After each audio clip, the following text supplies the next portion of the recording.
right, so as I said, my name is Father Ryan Humphries, and I'm happy to be here with you this evening. And what I want to do is kind of help us make sense of the situation in which we find ourselves in the world and the church.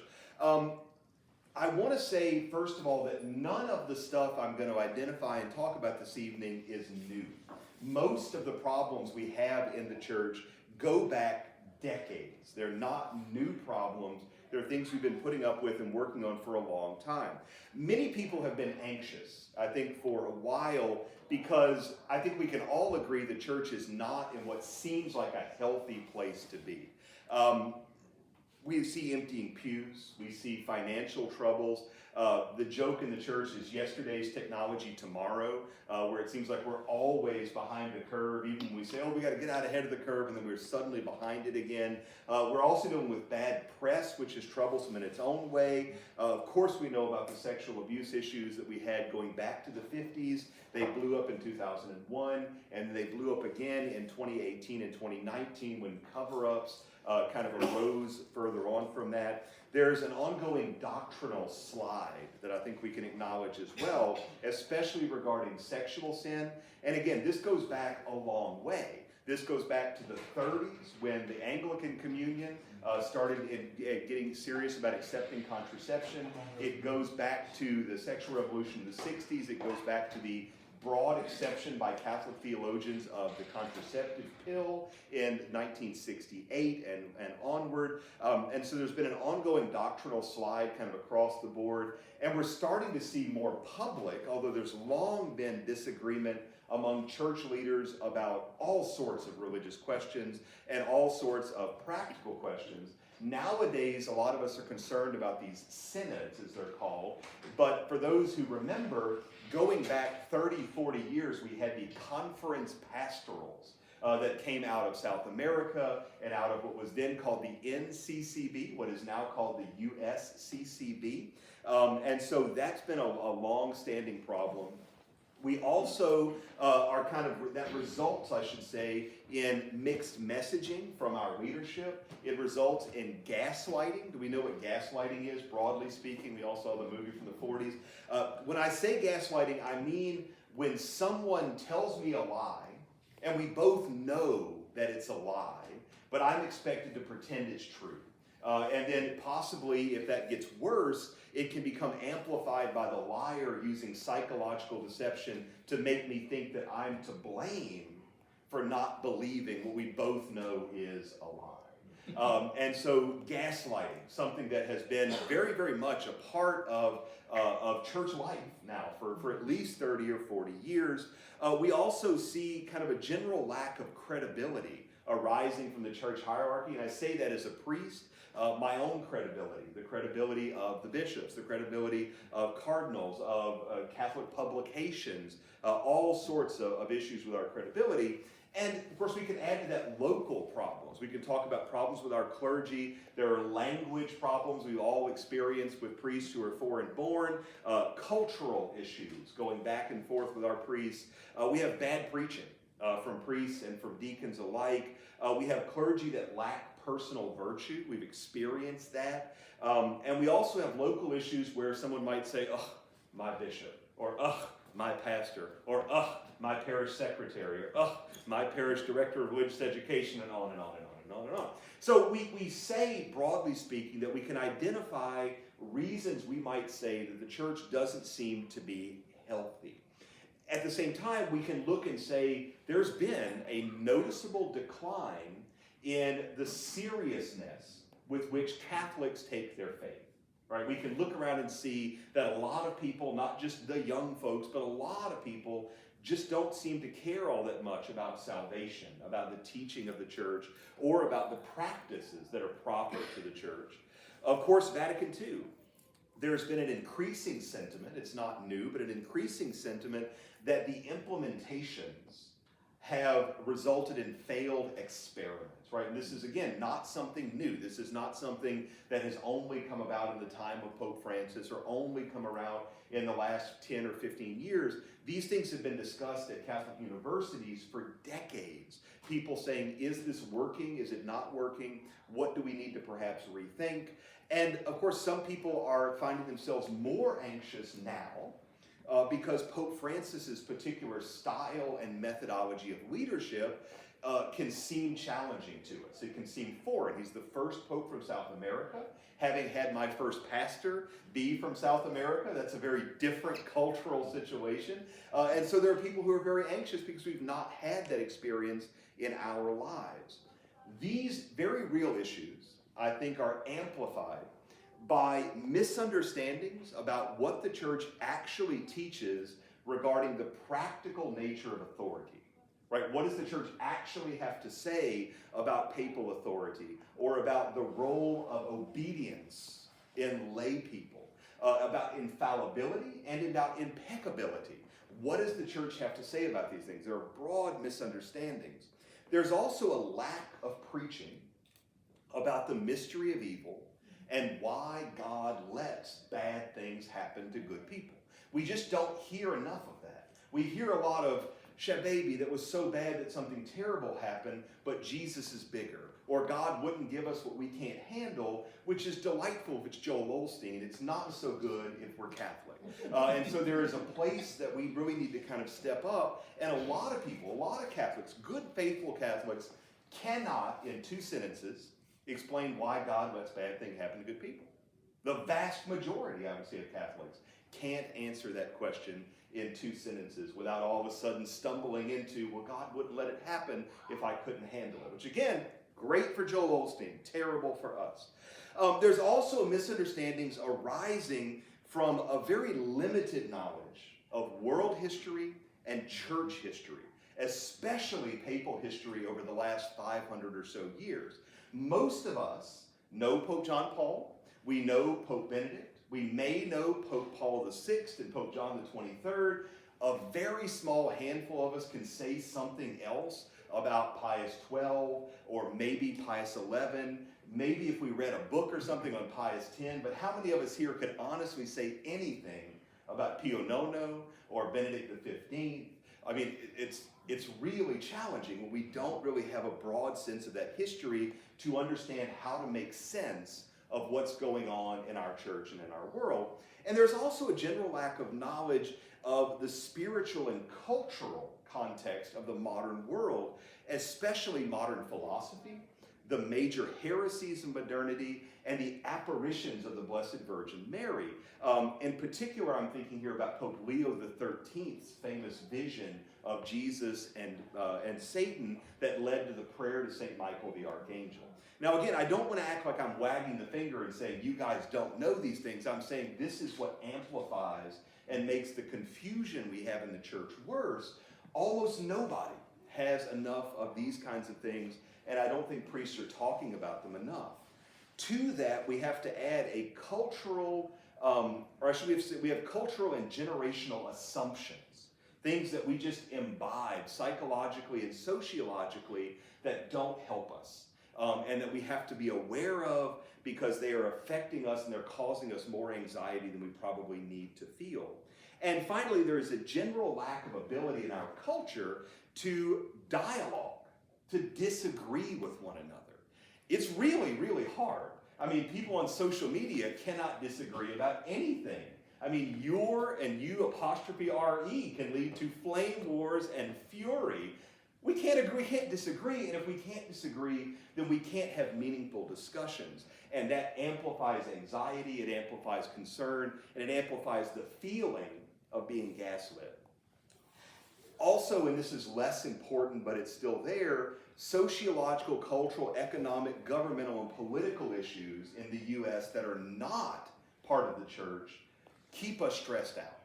They keep us anxious, and when we're stressed out, it's easier to get more stressed than it is to become less stressed. So there is a broad kind of anxiety, I think, arising from these issues in the church. They're amplified by all this stuff, and that leads us to a series of anxiety or stress responses.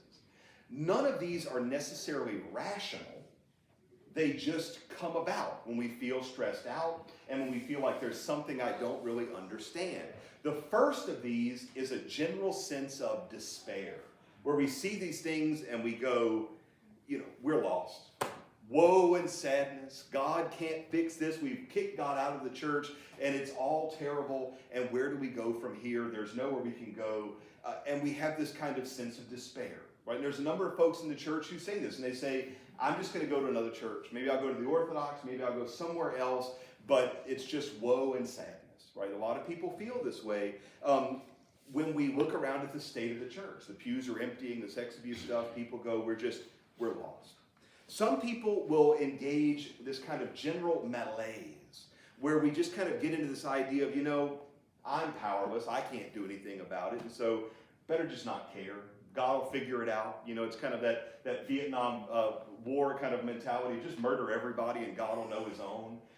It's a pretty depressing way to think about it. But this is a stress response, right? We just kind of go into that, let God figure it out. It's not my job.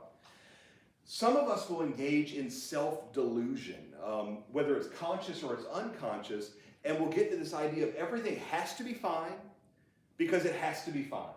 Because God doesn't let anything bad happen to this church. Church must be perfect. Gatesville cannot prevail. It's absolutely perfect. Nothing can ever go wrong. And so if anything at all is wrong, it's not wrong. It must be right because everything has to be right. And so it's right. Doesn't matter if that makes no sense. Doesn't matter if it's irrational. We get into this idea that's just the way it's got to be because it has to be that way.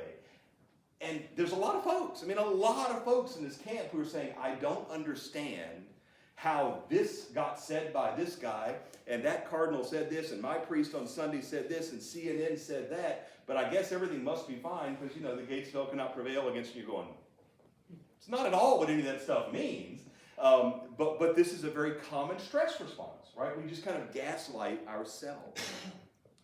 There's also various forms of cafeteria Catholicism, or some version of, I'm going to make up my own version of Christianity because this is going to help me understand what's going on. And so, like CNN said, Pope Francis said, dogs have souls. Therefore, I'm going to say that my dog has a soul. Bad news, y'all. Or you have somebody who says, you know what, that priest over there, he didn't say what I wanted to say. He's not Catholic enough, or he's not popish enough, or he's not whatever enough.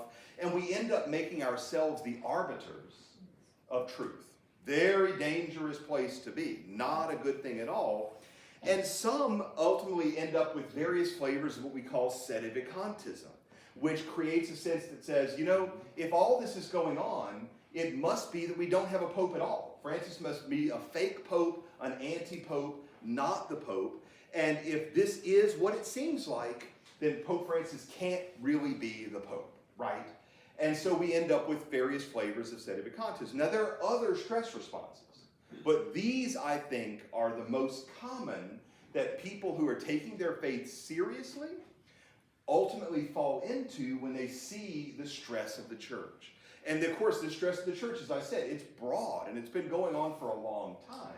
I've been concerned since about 2002 about how the pews are emptying out. I know many of you have been in this game a lot longer than I have and have been concerned that pews have been emptying since the late 70s. So it's not as if we want to say, gee whiz, this stuff is all fresh and new. These are responses people have had for a long time. And so what we want to kind of address ourselves to is that none of these are really reasonable responses. None of these are driven by faithfulness. They are all stress responses. And we don't want to be reactive people when it comes to stress. So, if the problems I've presented are reality, can we, as faithful Catholics, make sense of them and understand how the Lord allows this to happen in a faithful, but also in a genuinely Catholic way? And of course the answer is yes, we can. I want to start with a couple of disclaimers, though, before we move on. Number one, I'm not a professional theologian. I don't hold advanced degrees from the Sorbonne or the University of Paris or the College of Jerusalem or any of those kinds of things. I'm not especially wise or saintly. I've just spent a lot of time thinking about these things. I've spent a lot of time reading about them, and I've spent a lot of time talking to people. So the conclusions I've come up with, I think, are very, very middle-of-the-road Catholicism, and I think that they are very, very helpful. I'm also unapologetically stealing from holier and wiser people than me. My second disclaimer is that this is a talk for lay Catholic people. I appreciate that everybody here is a lay Catholic person, but there may be folks who are going to watch this in a video in some way, shape, or form who are otherwise. And so this is a talk for lay Catholics. So ordained clergy, consecrated religious, tertiaries, people in private vows, they're going to have some extra stuff to worry their way with. The same is true of permanent deacons, seminarians, employees in Catholic ministry, as opposed to those who are employees with administration, which would be a little bit different. There are going to be considerations for those folks beyond what I'm presenting tonight. You may be bound to certain aspects of canon law. You may have certain direct instructions from your bishop or pastor, which you are bound in conscience to follow. This is a talk about how lay Catholics are meant to make sense of what's going on in the church today. I'm also going to assume a baseline of knowledge. There's going to be some stuff that you're probably going to go, I've never heard of who that is or whatever. That's fine. But I'm assuming a baseline of knowledge. Otherwise, we'd be here until roughly the baptism of the Lord talking about this stuff. So, part one, I want to acknowledge reality. Part of dealing with stress and anxiety is breathing and saying, let's just look and see as what things are, as they are, and just own that. So we're going to first acknowledge that the church is not healthy. We want to be aware of the reality that the church has not been healthy for a good long while now. Probably in the neighborhood of more than 100 years, a good long while now. Now, one of the oddities is in the U.S., World War I and World War II were good for us. We had boom years in that slot roughly between 1920 and 1960. We got rich as a nation. We felt powerful as a culture. That made us accepting of Catholicism and of immigrants more than we had been before. And that made more people feel like it was okay to be Catholic and okay to be outwardly Catholic. At the same time, Europe imploded, made people want to leave Europe, made people come here, and that made our church really boom in that time period, especially in the 50s and 60s. But that was a time of exception. It was not the norm. Seminaries exploded. Seminaries tripled their attendance. Religious orders skyrocketed. The number of religious women maxed out in the neighborhood of 200,000 religious women in the U.S. Those were not normal numbers. The chart would look something like this. And so part of what we have to understand is that when we think about how things are going now, there was a giant spike in the 50s, and a lot of us tend to, for better or worse, look back at this boom era and say that's what should have been all the time. So part of it is we have to acknowledge that was not a very real thing. There have been long time troubles. The church has been in an identity crisis for about 200 or 300 years. Enlightenment, the so-called Enlightenment, I should say, modern philosophy, especially in Germany, caused massive troubles. The entrenchment of Protestantism, the establishment of the national churches, especially in Scandinavia and in Germany, really kind of flipped Catholicism on the whole European continent into the West on its head. Remember, this is also kind of the time of colonialism, which caused a lot of weird sorts of things going on. The French Revolution, the collapse of the Catholic monarchies. With the collapse of the Catholic monarchies, we lost a lot of church authority, church power, church wealth. All of that was tied into those religious, to those royal houses, and that created all types of confusion. The advent of Freemasonry and the general spread of atheism, our last two have just arrived, the general spread of atheism going back to the 1700s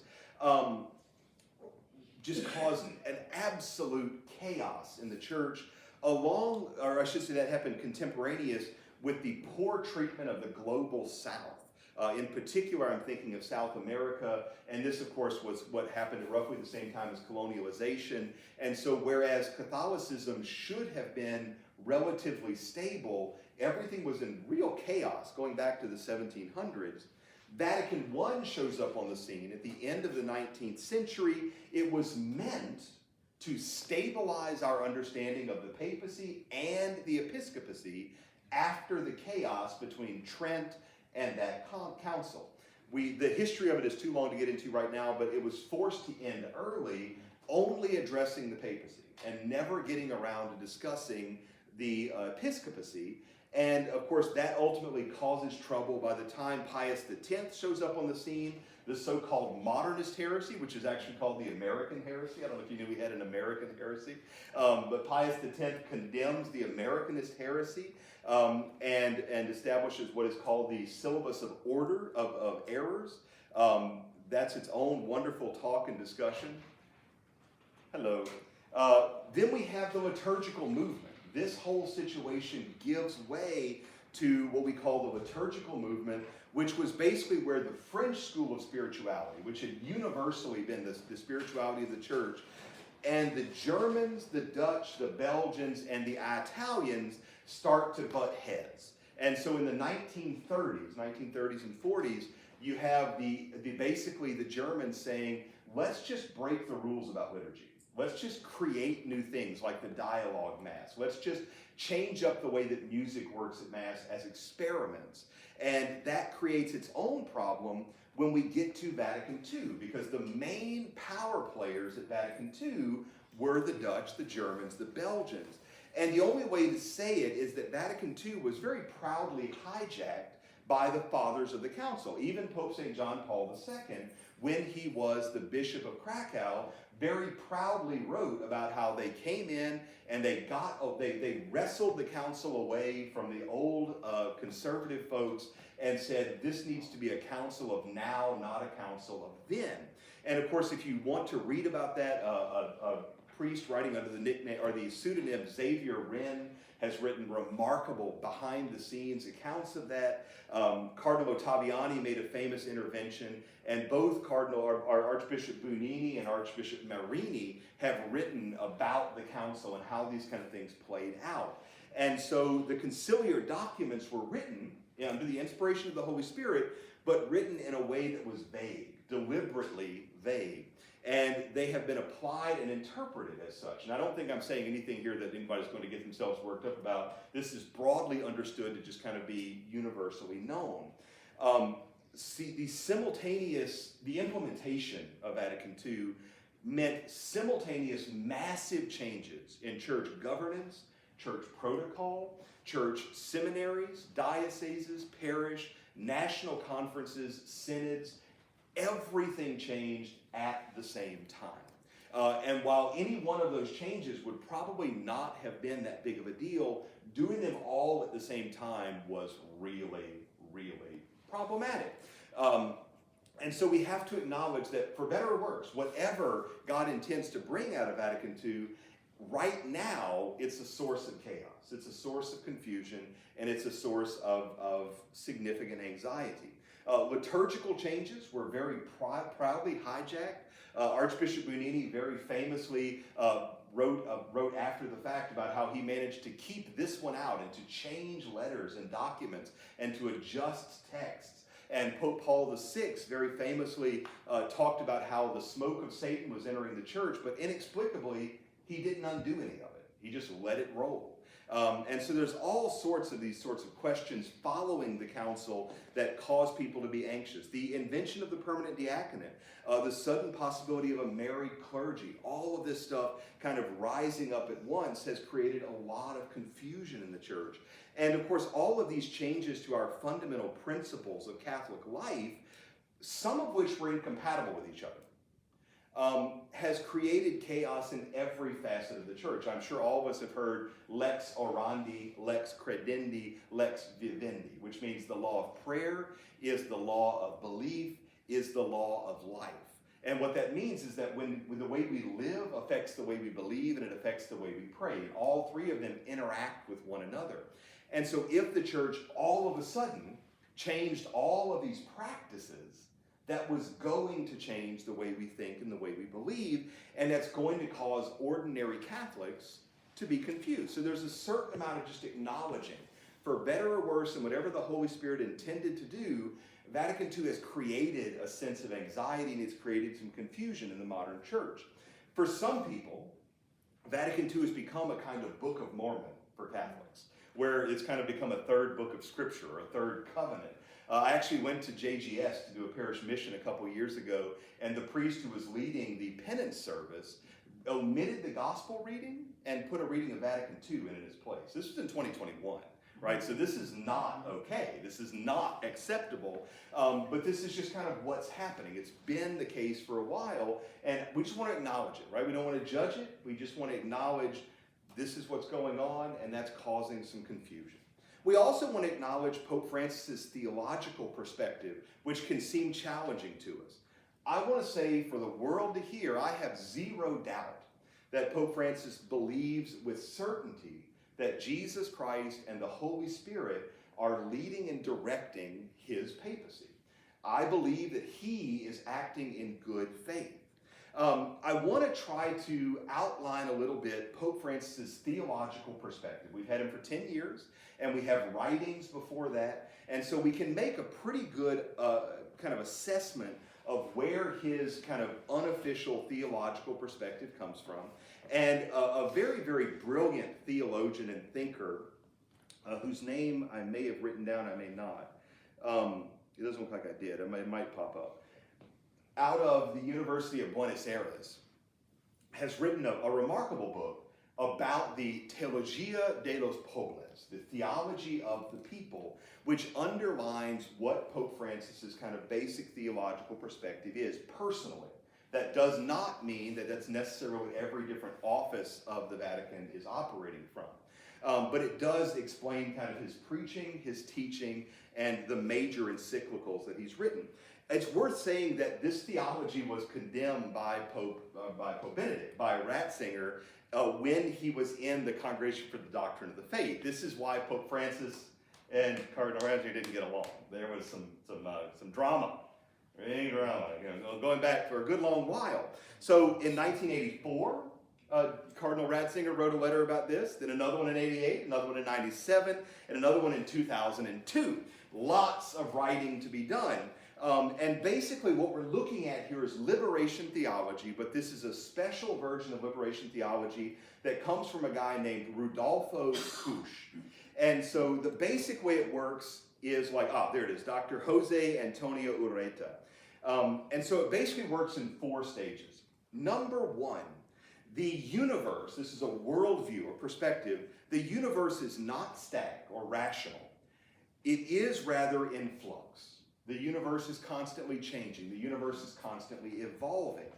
And so this arises from a Jesuit named Teilhard de Chardin, who argued in the kind of this kind of New Age philosophy that basically says this: the universe is not stuck, it's not static, everything is constantly in motion. Now this is added in Pope Francis's particular cultural background and from this gentleman Rudolfo Kusch, that the idea that rather than think about the world through the lens of Western rationalism, we should think about the world through the lens of mythos. And specifically, we should think about the myth through the lens of this kind of intuitive way of understanding the world. This is a vision, a way of thinking that we might think of as, imagine the indigenous people, the stereotypical way that we think about indigenous people living in union with nature, kind of joining with the circle of life and all that kind of stuff. This very kind of mythical notion of the people living in harmony with the world, kind of the John Lennon, kind of utopian vision of what people are.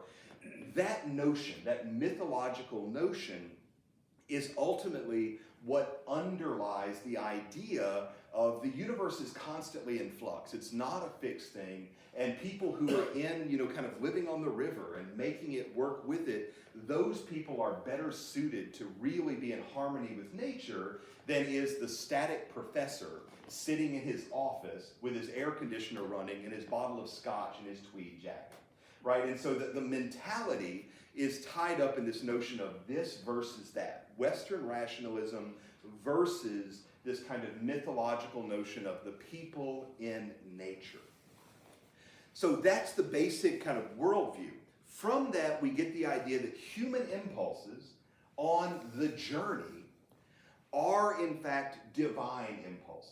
The Spirit speaks through us. This is something that we see in Pope Francis's writings. He's given several speeches where he describes and says, we are a journey faith. We are not a laboratory faith. He says we are a historical faith. God has revealed himself as history, not as a compendium of abstract truths. God manifests himself in historical revelation in history. God is in history, in the process. In Amoris Laetitia, Pope Francis says, we need to focus on concrete realities since the call and the demands of the Spirit resound in the events of history. He says in Evangelium Gaudium, because tensions and oppositions can achieve a diversified and life-giving unity. And the principal author, the historical subject of that process, is the people as a whole and their culture. And so we can start to understand why Pope Francis says, listen, we should not be focusing on doctrine. We should not be focusing on dogma. We should not be focusing on the static or the rigid, because the world is in flux. The universe is moving. And if the universe is in flux, God has to reveal himself in the journey, because he can't reveal himself in the fact, because the fact doesn't exist. The universe is changing. That leads us to the idea that the only constant is change. All things are evolving, and if all things are evolving, then human consciousness and human nature are evolving. They're not fixed. There's not one human nature. It's constantly moving and transitioning, and so we can't look at dogma. We have to look at lived experience. Modernists share the conviction that the church, her doctrine, and her worship only exist as the result of human consciousness. And so revelation with a religious experience is the only kind of revelation that matters. A book, a doctrine, the teaching of a saint, all meaningless because that was their time. But our moment in history is different because everything's in flux. Everything is changing all the time. And so therefore, creation and human nature are not stable but evolving. Hence, the church is not founded on Jesus as the way, the truth, and the life.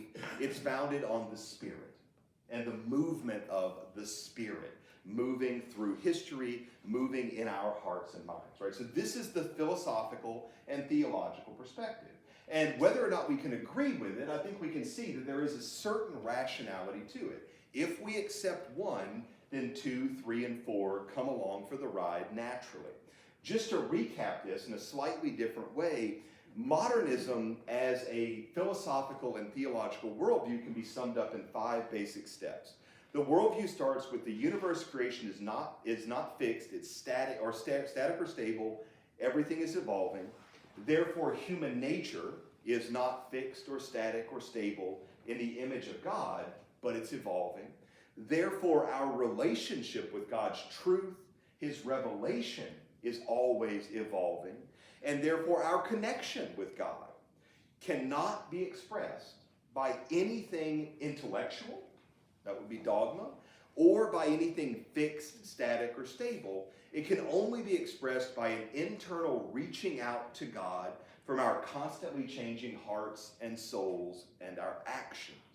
And therefore, the church cannot have dogma or laws or anything like worship that is directed to God, because that's not the purpose of the church. The church's only purpose is to help us reach out to God. That's what the church does, and we call that being pastoral. And I believe, let me go back and just kind of put those on the screen for a second. And so again, we can see how logically, if one is true, then the next one must be true after it.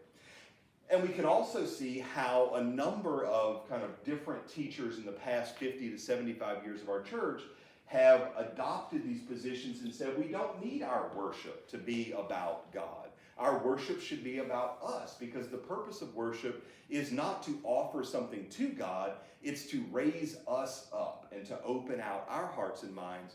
And oftentimes we look at that and go, but we don't have any good reasonable way to say because we're just kind of left going, that does not fit with what I heard. Grandma did not say that. That is not what it says in my catechism. So no, you must be wrong. And again, we don't know how to disagree. So we generally end up either picking up our toys and going home, or we end up screaming hysterically at Father who has no idea why we're screaming at him, largely because oftentimes Father was taught this in seminary.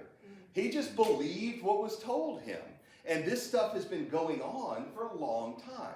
This is what the Jesuit order has been teaching internally since the 1920s. This is what seminaries taught when I was in school, and it's still a very, very common underlying philosophy for many, many seminaries and quite a lot of Catholic textbooks for people who are saying, I'd like to step up my study of theology, and if they're doing that at somewhere like Georgetown, then this is what they're getting. And again, you say, while we can disagree with number one, if we agree with number one, everything else follows. Most of us don't have enough philosophy education to have a meaningful discussion about number one, and so we don't really know what to do except get angry. Most of us really do struggle, or we can pick up our book, our catechism, I'm sure there's one up here somewhere, and we can hold it up, and the person who is looking at us, they go, but we don't have dogma or law, because none of that matters, because consciousness has changed, and we're going, but this is the catechism, this is the Bible, and they look and they go, I appreciate that, but number 5 in my program explains why I don't care, and we really don't have any, we just have no common ground to talk about. And so you can see why people get frustrated, because it's very difficult to dig in and to point this out. For us as Catholics, this is how we think about it. God is God. He's immutable. He's omniscient. He's omnibenevolent. He's omnipresent. God is God. We start with God, not the universe. We don't care about the universe. We care about God. Step 2 is that creation is sustained by God's will. So it cannot fundamentally change without God willing it. There's no such thing as flux in the universe. Alfred North Whitehead can go sit back in his chair. That's not what we believe. God maintains the universe, and therefore the universe is stable and grounded in rationality. Human beings are made in the image and likeness of God. Hence, human nature cannot change.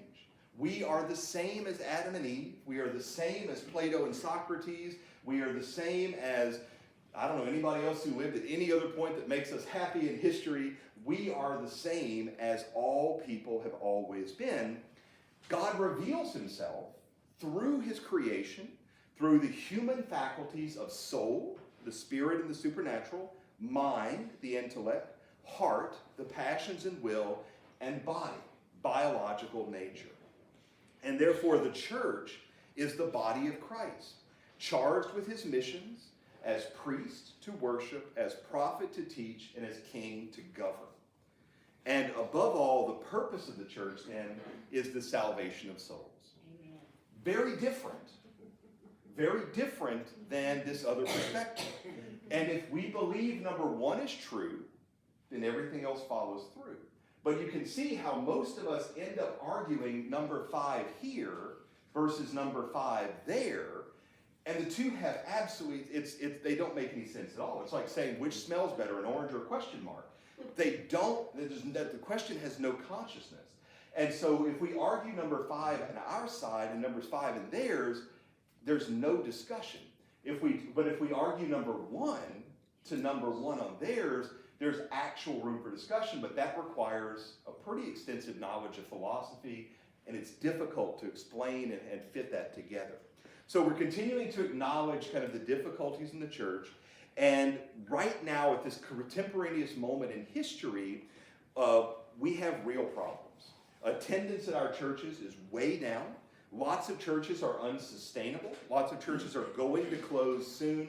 The statistic most recently that I saw, 2021, For every one Catholic who joins the church, 8 leave, either through death, attrition, or whatever else. That's a little worse post-COVID than it was before, but it wasn't much different before. It was 1 to 6 before COVID. And so it's not like things are all of a sudden just going to turn around here. Attendance is a problem. Our clergy and our leadership in general have low credibility. We already talked about the abuse stuff, cover-ups, doctrinal slide, and most of our clergy are very uncomfortable standing by the teaching of Jesus. It's very difficult. A lot of the clergy feel like, what's the point? There's going to be challenges with the clergy above them saying, don't rock the boat. If you can get along to get along, let's just get along to get along. There's a lot of difficulty and challenge in that from the priest's point of view. Our Christian praxis among the folks is very, very poor. Mass attendance is less than 20%. Most Catholics don't confess at all. And we have to ask ourselves whether or not, and I think this is a big question that never gets discussed, are the majority of Catholics in the state of sin, outside the state of grace? Because the majority of our childbearing age are using contraception, which means they are outside the state of grace. Most of us don't go to confession, which means we're outside the state of grace. And so we're looking at a moment in history when possibly the majority of the people in our American church are not in the state of grace, which means they cannot receive communion in a way that is meritorious. They cannot. We have some folks coming in. Come in, entrez-vous. There are 2 seats we've saved for you right here. Glad you found us. Glad to see you with us. And so I think we have a significant concern in that regard as well. And of course, our clergy and our leadership don't really want to discuss any of this stuff in a way that is plain and in a way that is honest. We hear a lot of PR speak. We hear a lot of kind of heterodoxy or let's just get along. There is a certain fear of retribution from the leaders, but also from the media. I mean, watch what happens when one person stands up for something and you have a lot of drama. I mean, Bishop Strickland comes to mind, but think about how many other bishops, like Bishop Charles Chaput, who absolutely was brutalized in the media for 25 years over every single word he said because he had the audacity to stand by the truth. And so it's not only that it's hard to do, or it's not only that a lot of folks don't do it, it's that there's a legitimate reason. It's really hard to do right now. And we could also add other concerns. I'm sure if we did a show of hands, we could sit here for 30 minutes going through other problems we have in the church, local concerns, as well as concerns of I had this experience there and this one said that and you won't believe it and this or that or the other.